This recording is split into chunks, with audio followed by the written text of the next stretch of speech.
Tapi kalau untuk santriwatinya hampir sama ya? Ya, kurang lebih aja sih. Hampir sama ya. Cuma mungkin bedanya kalau misalnya cewek ini kayaknya harus lebih penjagaannya lebih ketat. Oh iya. Ya, karena kan karena cewek ini lebih mudah terpengaruh dalam artian. Betul. Karena kan mereka lebih kepada keperasaan kan. Takutnya ya. ketemu laki-laki yang pandai merayu, Nah, itu masalahnya. Kena hipnotis, akhirnya jatuh segala macam, cinta. Iya.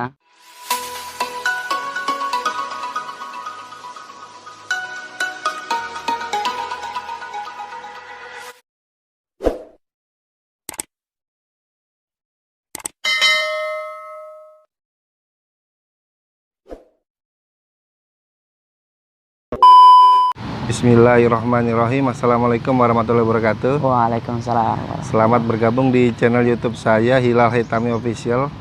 Hari ini saya di Kota Brabai di lapangan Dwi Warna. Ya. Hari ini saya tidak sendiri, saya ditemani oleh teman saya. Dia Ustadz juga, masih muda. Oh, enggak kok. Namanya Ustadz Dedi ya. Iya, saya panggil Ustadz aja apa Mas Dedi aja? Mas Dedi aja. Oh, Mas Dedi. Mas Dedi aja. Mas Dedi. Kalau boleh tahu Mas Dedi ini asal dari mana nih? Kalau asalnya saya dari Kalimantan Timur. Oh, sama saya juga dari Kaltim berarti. Oh, sama. Ya, dari Kaltim, ya. Kaltimnya di mana? Kaltim kalau saya di Batu Kajang. Batu Kajang itu di Kabupaten Pasir. Oh, Kabupaten Pasir.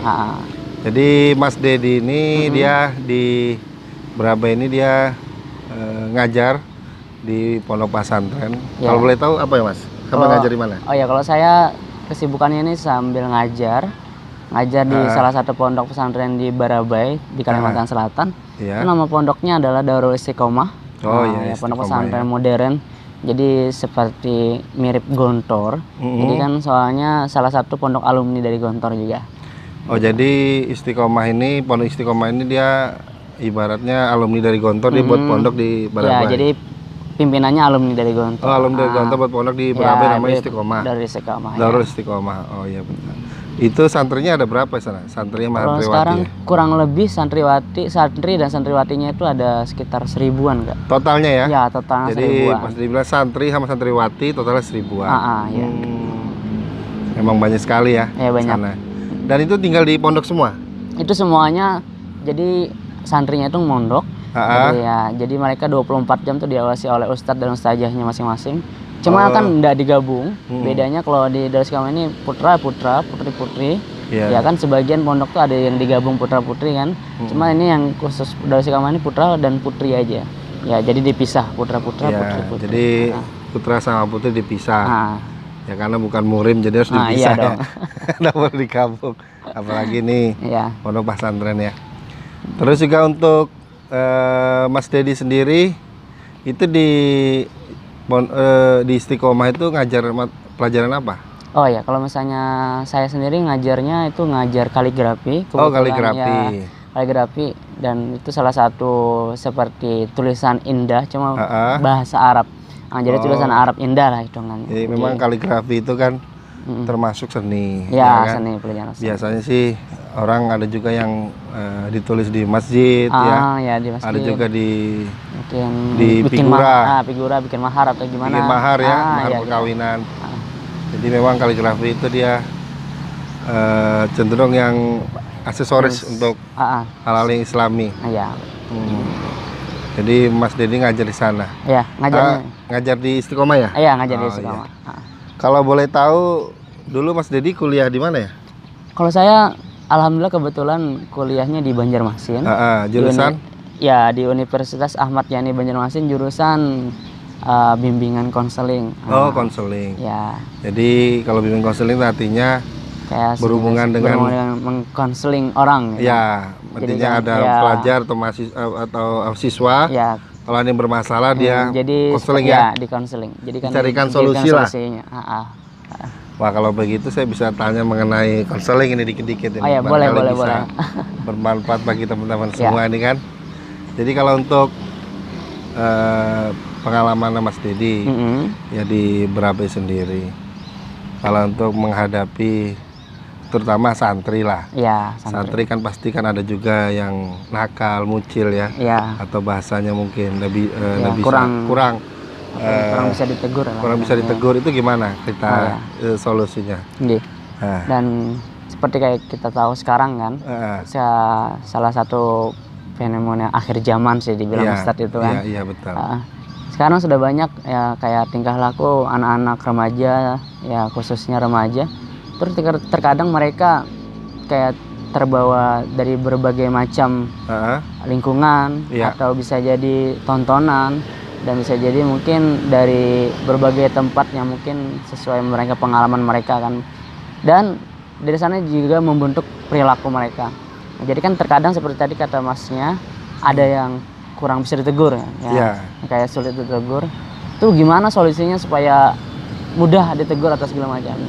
Ya pertama, ya pasti kita minta sama Allah ya, minta doa semoga Allah, karena bagaimanapun yang bisa merubah manusia itu cuma Allah Sang Pencipta.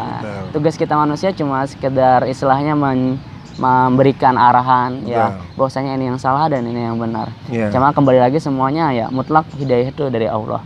Nah, dan juga salah satunya bagaimana kita supaya meluruskan dan juga istilahnya mengarahkan anak-anak remaja yang mungkin masih belum paham. Ya pertama kita mungkin pada dasarnya lah, ya, dari dasarnya dulu, seperti contohnya mengenai agama dia. Jadi bagaimana dia memahamkan agama tentang agama dia. Ya, yang mana kan di agama itu sudah semua perfect ya Masnya, perfect, sudah diajarkan. Oh ini bagaimana jadi anak yang baik ya, bagaimana jadi anak yang berbakti segala macam. Nah cuma kebanyakan sekarang kan karena mungkin ada pengaruh yang dari luar, eksternal dan juga internal dari keluarganya, dan itu bisa membuat perilaku mereka itu berbeda-beda. Dan salah satunya yang tadi kurangnya mereka tentang pemahaman agamanya. Nah, jadi salah satu solusi yang pertama kita dasarnya itu adalah bagaimana kita memahamkan mereka tentang agama mereka. Nah, jadi supaya mereka jadi paham, oh ini bahwasanya ini saya salah nih. Dan oh yang kayak gini yang benarnya kayak gini. Nah, itu. Next bukan cuma itu, kita juga harus bisa membentuk lingkungan mereka. Bagaimana supaya mereka itu mudah terbawa dengan hal-hal yang baik. Otomatis kita juga harus membentuk lingkungan yang baik. Kan salah satunya adalah di pondok pesantren. Nah, jadi kalau misalnya yang penonton ini nih ada punya anak mungkin ya kan, bisa salah satunya memasukkan anak mereka ke pondok pesantren. Kenapa? Karena di pondok itu termasuk dibentuk lingkungannya yang lebih baik. Nah, terus apakah harus di pondok? Enggak juga. Sebenarnya di lingkungan lain pun juga bisa. Contoh kayak di SMA, mungkin di luar. Cuma bedanya kalau ketika kita di luar, mungkin kita belum tentu bisa membentuk lingkungan sekolah tersebut. Karena kan terbiasa dari bawaan sekolah kan beda-beda kan. Dan juga orangnya berbagai macam. Apalagi yang umum itu kan dari berbagai macam aspek kehidupan dan juga agama dan segala macam. Nah jadi kalau misalnya untuk tadi membuat lingkungan mereka bagaimana mengarahkan lingkungan yang baik-baik. Jadi bisa seperti membawa temannya dia juga bagus, dan otomatis kan dia juga kayak malu kan kalau buat salah. Nah itu salah satunya sih teman. Dan soal kayak jenis kayak percintaan, apalagi kan sekarang lagi ramai itu Mas ya, percintaan remaja segala macam. Kalau menurut Islam sendiri pacaran itu sebenarnya dilarang nggak? Iya sebenarnya dilarang. Tapi karena tadi berbagai macam seperti kayak tontonan ya kan ada tuh misalnya yang ditonton tuh yang masalah pacaran segala macam. Sinetron. Sinetron lah hitungannya gitu. Sebenarnya di sana mungkin ada edukasinya, cuma banyak yang mengedukasi sebenarnya. Saya lihat. Jadi bagaimana kita aja lagi membimbing mereka bahwasanya yang mana yang salah. Yang tadi kayak pacaran sebenarnya ya enggak. Kalau memang dia suka ya udah datangin orang tuanya kan. Itu cowok gentleman tuh kayak gitu kayak. Nah, kayak Masnya kemarin kan.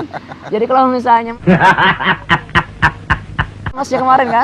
Jadi kalau misalnya memang gentleman datang ke orang tua yang gadis ya, bilang ayah gitu. Saya pengen menikahi anak ayah gitu ya kan.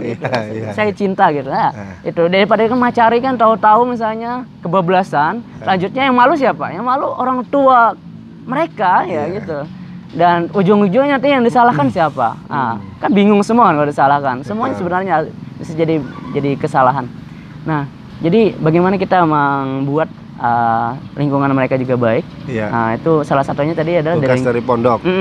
Jadi gini, artinya sebelum anak itu masuk ke pondok, barangkali yang paling utama itu tugas dari orang tua. Iya, benar. Menanamkan ilmu agama ke anak, ya kan? Artinya kalau kamu berbuat ini, dampaknya ini. Dampaknya kayak gini. Kalau kamu berbuat ini, dampaknya ini. Kalau kamu berbuat ini, dampaknya ini.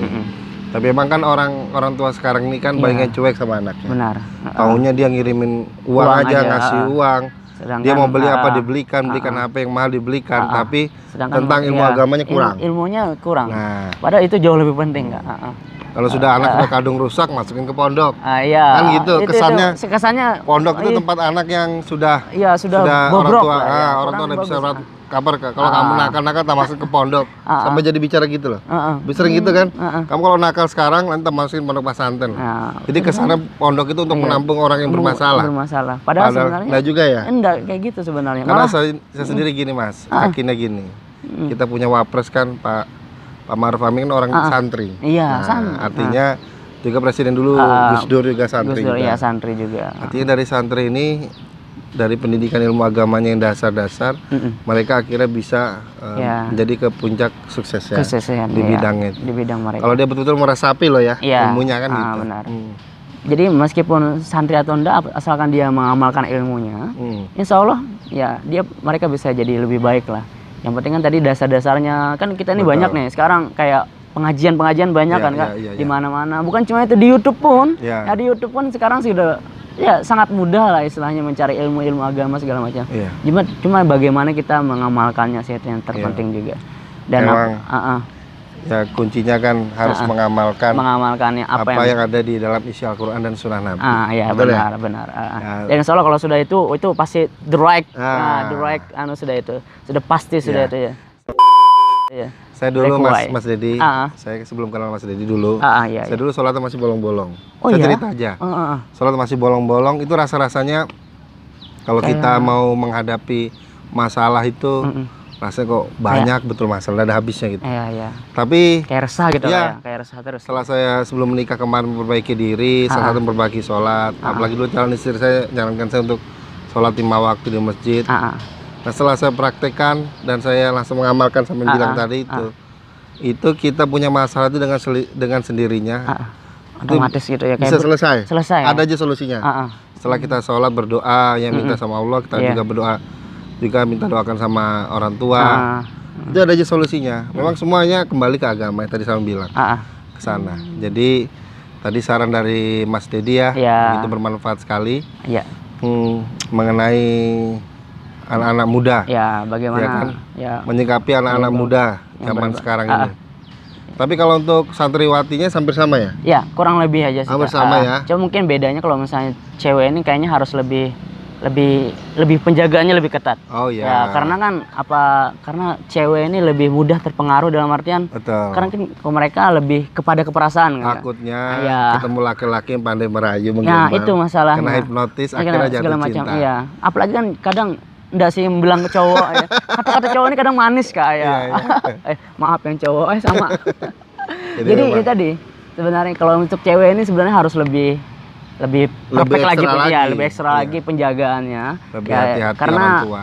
Lebih gampang istilahnya dipermudah perasaan mereka. Kan beda kalau laki-laki kan kebanyakan akal daripada akal. Jadi mereka lebih berpikir. Tapi kalau untuk cewek ya dari mayoritas mereka dari gaya memang psikolognya, mereka lebih mengutamakan perasaan daripada gaya pikiran mereka. Jadi untuk orang tua yang punya anak cewek yang perempuan ya tolong lebih diperketat penjagaannya, dalam artian bukan dikekang, cuma dalam artian lebih memberikan pemahaman paling tidak terutama pendidikan seksual.